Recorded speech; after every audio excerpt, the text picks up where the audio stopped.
Et ils sont accompagnés de probablement un des très bons futurs bons joueurs. Daniel Lessard. Alors voici, on commence justement avec ce Daniel. Oh, ça a dû soulager commencer avec un abat. Les gens à la maison qui se posent des questions concernant les émissions Ménage à 3, on se souviendra de l'ancienne émission qu'on avait, les 5 pour 1, ces choses-là. Bien, les gens viennent ici, ils jouent seulement quelques carreaux, mais ça leur permet ça leur sert de tremplin par la suite pour passer dans la classe élite. Il y en a beaucoup qui ont passé par là, comme c'est le cas du jeune Danny Lessard aujourd'hui. On l'a vu en début de saison lors du cadre de Ménage à 3 et là, on l'a maintenant. Maintenant, on l'a avec nous pour la classe ouverte élite. Si je peux vous faire une prédiction, ce sera peut-être la même chose pour Jennifer Bernier qu'on a vu. Oui, possiblement. Oui, sûrement. La confiance qu'elle a acquise ici, là. Oui. 5 en 5, il faut le faire. Hey, on est en première, on est en début de match. Et déjà, le premier carreau de Daniel Racicot, c'est un abat qu'il faudra se rappeler. Ça promet. Il faudra avoir la mémoire longue parce que ça ne fait que commencer. Voici maintenant Philippe Bernier, notre nouveau champion défendant. Ils sont faciles à identifier. Si vous vous joignez à nous pour la première fois, bien, il porte le maillot jaune. Oh, quel lancer ici! Oh, quelle détermination dans ce lancer! Alors, tout y était sur ce lancer. Quelqu'un qui peut présenter des lancers de cette qualité à chacune de ses présences, on peut pratiquement lui garantir un très haut pointage, si ce n'est que la perfection.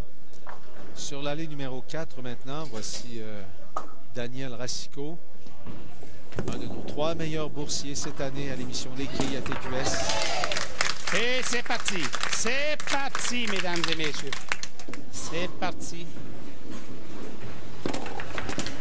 Plus de difficultés sur la 5 pour Danny. Les quilles numéro 8 et 5 sont restés en place. Je suis convaincu qu'il ressent un peu de pression ici. Présentement, Danny ne joue pas aux quilles. Il pense à ses adversaires. Dans quelques carreaux, tout ça va s'estomper, il va se mettre à jouer. Ça va être un peu plus facile pour lui, mais probablement, ça va être trop tard. Ah! J'aime la façon dont travaillent les quilles. J'aime la façon dont travaillent les quilles. Du côté de Philippe Bernier et de Daniel Racicot, on va voir pour Daniel, mais Philippe Bernier, en tout cas, 3 carreaux, 3 abats.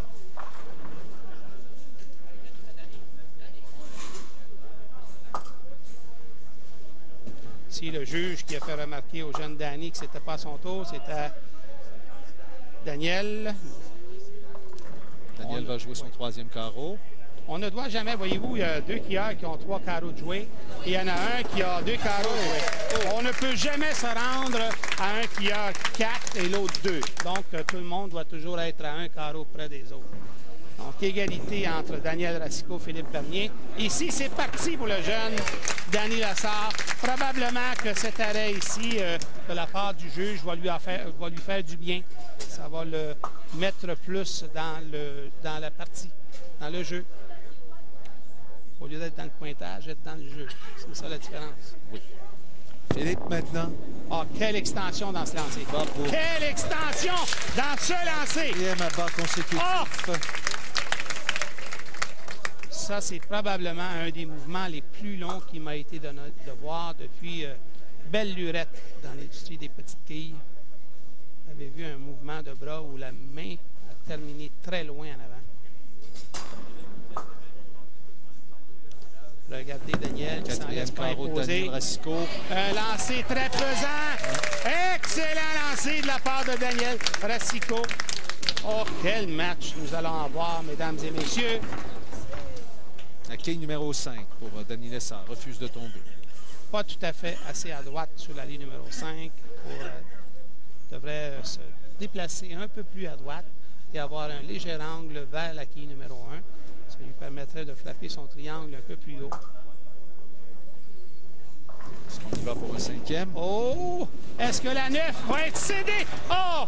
Il m'a semblé voir une démarche où le 2e ou 3e pas était légèrement plus rapide et est arrivé à la ligne un peu plus hâtivement, n'a pas eu le temps de réellement terminer le mouvement comme il le désirait. quai numéro 10 ne devrait pas Ici, être en place. Il me semble qu'il restait seulement que le quai numéro 5. On va devoir replanter les quais sur l'allée numéro 4. Pas complètement. Seulement la quai 5, ça va être fait. Ici, nous avons Et voilà. Philippe qui sait comment ça fonctionne, tout ça. Et immédiatement, il a replacé la quai 5. Oui, il me donne l'impression de savoir pas mal comment ça fonctionne, Philippe. Oui. Pas tellement inquiet. Très bonne réserve ici. Bon. Est-ce qu'on a ouvert la porte à Daniel Racicot? Oh, Daniel, depuis quelques années, depuis 2-3 ans, à chaque fois qu'on lui entrouvre la porte, il en profite et ça sera un 5e abat consécutif. Je viens de prendre les devants. On vient de prendre un 21 points, possibilité de 21 points de priorité ici. Avez-vous remarqué dans la démarche, l'approche de Daniel Essard lorsqu'il renvoie la boule derrière lui? Il a le bras un peu trop derrière son dos, oui. Oui, hein? Oui, oui. C'est que son mouvement de bras est un peu en rond. Ce qui se produit, c'est que c'est son bras qui fait le tour de son corps, au lieu que ce soit le corps qui fasse le tour du bras. C'est un peu compliqué pour les gens à la maison à comprendre, mais quand le bras descend vers l'arrière, il devrait toujours descendre d'une façon très droite. La réserve est réussie. Et le corps devrait se déplacer légèrement. Le déhanchement devrait nous permettre d'aller légèrement à gauche de notre bras, au lieu d'avoir le bras qui fait le tour de notre corps. Quand le bras fait le tour du corps, à ce moment-là, ce qui se produit, c'est que ce n'est plus comme un direct du droit quand on fait de la boxe. Ça devient plus un crochet. C'est solide aussi, mais pas autant. Oh, oh. Carreau ouvert pour Philippe Bernier.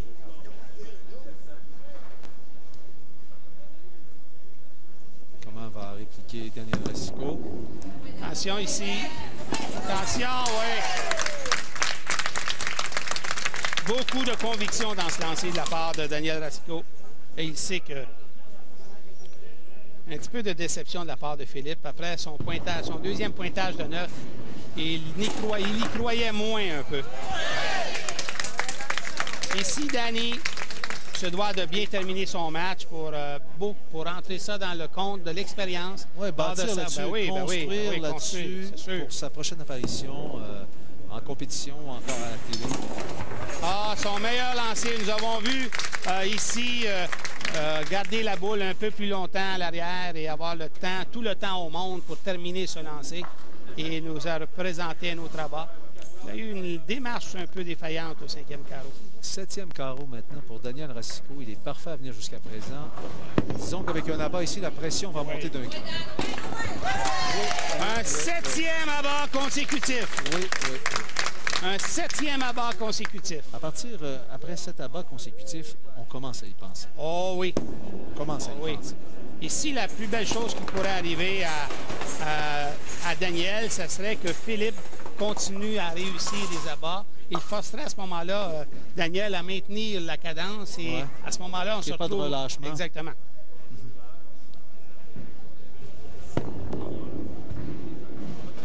Un peu mince ici. Un peu mince.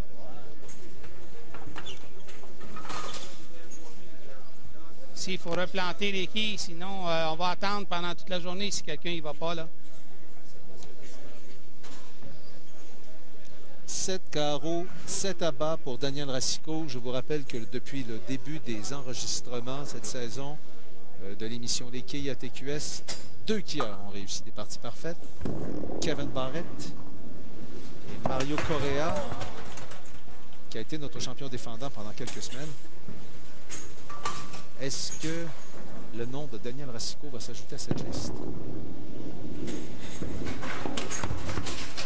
Bonne réserve ici pour Philippe, mais on voit beaucoup de déception dans son visage. Il croyait sincèrement être capable de nous présenter une deuxième victoire consécutive, mais ici... Parce que Daniel n'est pas satisfait de la façon dont les quilles sont plantées. C'est ici l'avantage que les joueurs ont, c'est d'avoir le bouton à leur... Le contrôle oui, ici. Le contrôle, oui. Est-ce que c'est encore bon? Oui, c'est encore bon. C'est un 8e abat consécutif. Oui, lui qui évolue sur l'allée numéro 4 avec un effet de droite vers la gauche. Sur l'allée numéro 5, il évolue avec une boule relativement droite. Occasionnellement, c'est un crochet de droite à gauche. Occasionnellement, c'est un crochet de gauche à droite, dépendamment de sa démarche, et laisse le bras aller selon la nécessité de l'entrée. La semaine dernière, à compter de ce moment, si vous vous souvenez bien, je vous avais fait remarquer que Philippe Bernier avait commencé à jouer beaucoup plus lentement après avoir réussi son 8e à bas. Oui. On va voir si Daniel Racicot aussi va ralentir. Oh, Daniel, lui, il n'a plus qu'une chose en tête maintenant. Il sait que la victoire est acquise, presque. Pratiquement acquise. Sur l'allée numéro 5. Ah, c'est malheureusement, c'était un peu mince au tout début. Oh, il savait, mais il espérait que la Guy 1... La fouette, celle qui était toujours en place, la 9, mais non, elle est passée tout droit, à côté. Écoutez, Danny va terminer 3e, va mériter un montant de 500 $. Philippe, on ajoute 750 à son 1500 de la semaine dernière, 2250, plus sa dernière présence avec nous en début de saison. Il y a déjà beaucoup d'argent d'accumuler. Et Daniel va se retrouver numéro 1, boursier.